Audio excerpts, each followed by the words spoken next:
Hi hello வணக்கம் viewers. இந்த story suspense thriller horror கலந்த ஒரு மர்மமான ஸ்டோரி. இந்த ஸ்டோரியை முழுசாக கேட்டுட்டு உங்களுக்கு பிடிச்சிருந்தா சேனலை சப்ஸ்கிரைப் பண்ணிக்கோங்க. அப்புறம் இந்த ஸ்டோரி ஒரு ஃபிக்ஷனல் ஸ்டோரி, அதாவது கற்பனை கதை. இதை யாரும் உண்மையை நம்பவே வேண்டாம். ஊட்டியிலேருந்து ஒரு 5 கிலோமீட்டர் தள்ளி காட்டுக்குள்ளே ஒரு பங்களா இருக்குது. அதை பங்களான்னு சொல்கிறத விட அது ஒரு பெரிய கோட்டை. அந்த கோட்டையை பற்றி ஊட்டியில் இருக்க மக்களுக்கு நல்லாவே தெரியும். அந்த கோட்டையை பிரிட்டிஷ்காரங்க ஒருத்தர் கட்டினதா ஊர் பொதுமக்கள் நம்பியிருக்காங்க. அந்த கோட்டையிலேருந்து பார்த்தோம்னா ஊட்டி மலைத்தொடர்கள் அவ்வளோ அழகாக தெரியும். ஊட்டியோட அழகை நம்ம சொல்லித்தான் தெரியணும்னு ஒன்றும் இல்லை. ரொம்ப பறந்து விழுந்த பசுமை நிறைந்த காடுகள், பறவைகள் எப்போதுமே ரிங்காரம் விட்டு சுற்றிக்கிட்டு இருக்கும். அமைதியான மக்கள் என அந்த இடமே ரொம்பவுமே அமைதியாக இருக்கும். சொர்க்கம்னே சொல்லலாம். இப்படி அமைஞ்சிருக்க அந்த கோட்டை இன்னொரு விஷயத்துக்கும் பேர் போனது. அதுதான் பேய் பங்களான்னு சொல்லுவாங்க. முன்னொரு காலத்தில் பிரிட்டிஷ் வாழ்ந்துக்கிட்டு இருந்தப்ப அங்கே யாரோ இறந்துட்டாங்கன்னு சொல்லி அது தனிமைப்படுத்தப்பட்ட பங்களா. அது அப்படியே இருந்திருக்கு. அது மட்டும் இல்லாமல் அந்த பங்களாக்குள்ளே ஒரு ரூம் இருக்குது. அந்த ரூமுக்குள்ளே போனவங்க இன்ன வரைக்கும் யாரும் வெளியே வந்ததா சரித்திரமே இல்லை. ரொம்ப நாள் அமைதியாக அந்த கோட்டை திடீர்னு கடந்த 3 மாதத்தில் 3 பேர்த்த காவு வாங்கியிருக்கு. எதனால், எப்படி செய்கிறது மனிதன் தானா இல்லை அந்த அமானுஷ்யமான ஒன்றா? அதை கண்டுபிடிக்கிறதுக்காகத்தான் ஊட்டி மாநகராட்சி ஒரு ஹையர் ஆஃபீஸரை அசைன் பண்ணியிருக்காங்க. அவர் பேர் கார்த்திக். எஸ், அவர் தான் இந்த கதையோட ஹீரோ.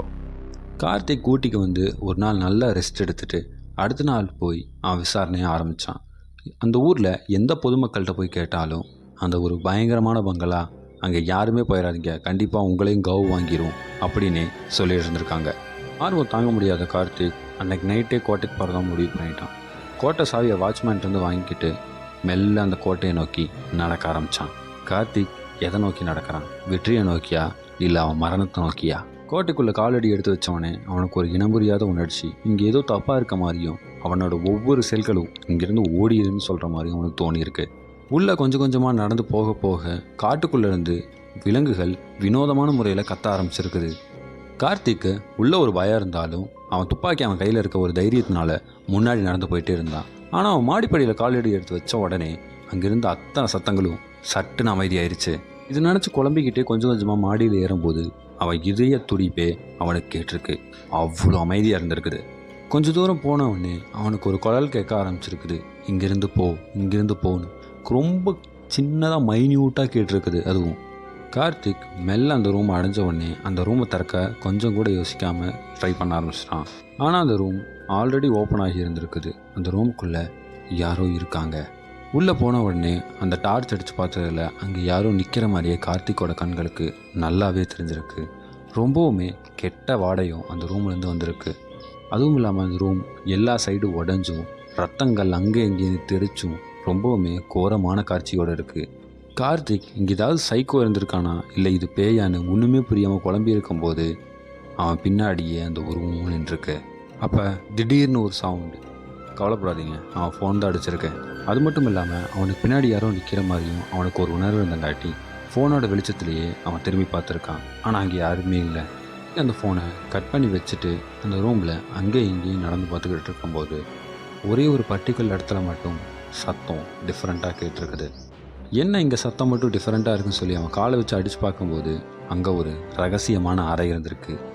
கார்த்திக் கொஞ்சம் கூட யோசிக்காமல் அந்த பயத்தோட பயமாக அந்த ரூமுக்குள்ளே இறங்கி பார்க்கலான்னு சொல்லி கதவை உடச்சி ஓப்பன் பண்ணியிருக்கான். ஆனால் அவன் அந்த கதவை கண்டுபிடிச்சதுலேருந்து ஏதோ ஒரு மர்மமான விஷயம் அவனை இங்கேயும் அங்கேயும் இழுத்து போட்டுக்கிட்டே இருந்திருக்குது. ஒன்றுமே புரியாத கார்த்திக் மர்மமான முறையில் அந்த கதவை ஓப்பன் பண்ணி உள்ளே நுழைய ஆரம்பித்தான். கார்த்திக் அந்த ரகசிய அறைக்குள்ளே இறங்கி நடந்துக்கிட்டே இருக்கும்போது அந்த அறைக்குள்ளே இருந்து மர்மமான ரிச்சுவல் பண்ணுற சத்தங்கள்லாம் கேட்டுக்கிட்டு இருந்துச்சு. அதாவது சாத்தானுக்கு வேண்டிக்கிட்டு மந்திரம் படித்தா எப்படி இருக்கும் அந்த மாதிரிலாம் சத்தங்கள் கேட்டுக்கிட்டே இருந்தது. இதை பார்த்து பயந்து போன கார்த்திக் என்னதான் இருக்குன்னு பார்க்கறதுக்காக உள்ளே நுழைய ஆரம்பித்தான். ஆனால் அவனை யாரும் பின்தொடர்ற மாதிரி அவனுக்கு ஒரு உள்ளுணர்வு இருந்துக்கிட்டே இருக்குது. யாருன்னு திரும்பி பார்த்தா யாருமே இல்லை. அது மட்டும் இல்லாமல் அந்த இடம் ரொம்ப குளிராகவும் விஷம் நிறைந்த காற்றுக்களும் இருந்திருக்கு. சூரிய ஒளி கூட விழாத அந்த இடத்துல யார் இருப்பாங்கன்னு நீங்கள் நினைக்கிறீங்க? முடிஞ்சா கமெண்ட்ஸில் சொல்லுங்கள். அவன் நடந்து வந்துக்கிட்டு இருக்கும்போது ஒரு சத்தம் கேட்டுக்கிட்டே இருந்திருக்கு. தடம் தடம். ஆனால் அவன் நின்ன உடனேவும் அதே சத்தம் கேட்டுக்கிட்டேவும் இருந்திருக்கு. அது எப்படி? ஒன்றுமே புரியாத கார்த்திக் கீழே குமிஞ்சு பார்த்தப்ப அங்கே ஒரு உருவம் இருந்திருக்கு. அந்த உருவத்தோட கண்கள் ரத்த சிவப்பா பார்க்கவே ரொம்ப கொடூரமாகவும் இருந்திருக்கு. இதை பார்த்த கார்த்திக் ரொம்பவே பயந்து போய் மேலே ஏறி ஓட முயன்றான். ஆனால் அந்த உருவம் அவனை கீழே இழுத்து போட்டுருச்சு. கீழே விழுந்த கார்த்திக் சுற்றி முற்றி பார்த்தப்ப அந்த உருவமும் அங்கே ஒரு பலிபீடமும் இருந்திருக்கு. எஸ், அங்கே பலி கொடுத்துக்கிட்டு இருக்காங்க. அந்த பலிபீடத்து பக்கத்தில் ஒரு புக் இருந்திருக்கு, பழங்காலத்து புத்தகம். அதோட பேஜஸ்லாம் கிழிஞ்ச நிலமையில் ஒட்டு போட்டு அந்த புக்கை வச்சுருக்காங்க. அந்த புக்கை பார்த்த உடனே கார்த்திக்கோட கால்கள் தானாகவே அந்த புக்கை நோக்கி நடந்து போயிருக்கு. ஆமாம், கார்த்திக் அவன் சுயநினைவிலே இல்லை, அந்த புக்கை பார்த்து மெய் மறந்து நடந்து போயிட்டே இருந்திருக்கிறான். திடீர்னு அவன் சுயநினைவுக்கு வந்து திரும்பி திரும்பி பார்க்கும்போது அந்த ரூம்லேருந்து கெட்ட வாடையான அழுகுன ரத்தத்தோட வாடையும் ரூம் எங்கிலையும் மனித உடல் உறுப்புகளும் கடந்திருக்கு. கழுத்து அறுக்கப்பட்ட நிலமையில், ரத்தம் தெறிக்கப்பட்ட நிலமையில், ஆடு வெட்டி போட்ட மாதிரி மனிதர்களை கூறு கூறாக வெட்டி போட்டிருக்காங்க. அந்த உருவம் கார்த்திக்கோட பின்னாடி வந்து நின்று அவன் காதுகிட்ட, நீயும் இங்கே தான் இருக்க போகிற நிரந்தரமா அப்படின்னு சொல்ல பயத்தோட உச்சிக்கே கார்த்திக் போயிட்டான். ஆனால் அப்போ கூட அந்த புத்தகத்தை தொடர்ன்னு சொல்லி ரொம்பவுமே முயற்சி செஞ்சுக்கிட்டு இருந்திருக்கான். கார்த்திக் அந்த புத்தகத்தை தொட போகிற நேரத்தில் அவனை அந்த உருவம் தூக்கி பின்னால் வீசிருச்சு.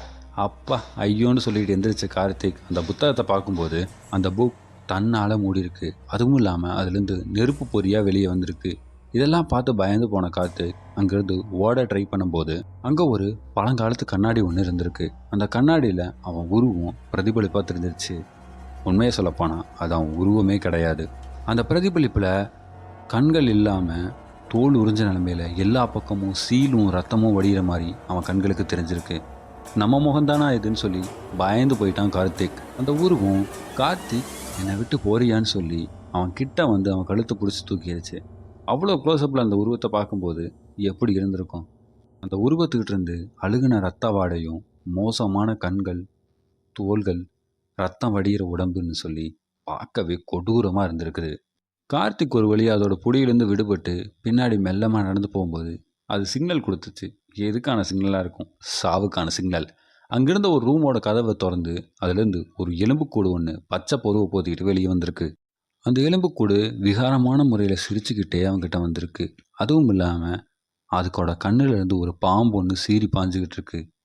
அப்போ அந்த எலும்புக்கூடு, நீ இங்கே வந்துட்டீன்னா உன்னால் உயிரோடு திரும்பி போகவே முடியாதுன்னு சொல்லி சிரிச்சுக்கிட்டே வந்து அவனோட தலையை பிடிச்சிருச்சு. கார்த்திக் பயத்தோட உச்சிக்கே போய் அழுகவே ஆரம்பிச்சிட்டான். இதோட ஃபஸ்ட் எபிசோட் முடிஞ்சிருச்சு. செகண்ட் எபிசோடில் தான் கார்த்திக் என்ன ஆச்சுன்னே தெரியும். தேங்க்யூ ஃபார் வாட்சிங். ப்ளீஸ் லைக் பண்ணிக்கோங்க, ஷேர் பண்ணிக்கோங்க, சப்ஸ்கிரைப் பண்ணிக்கோங்க. Thank you for all.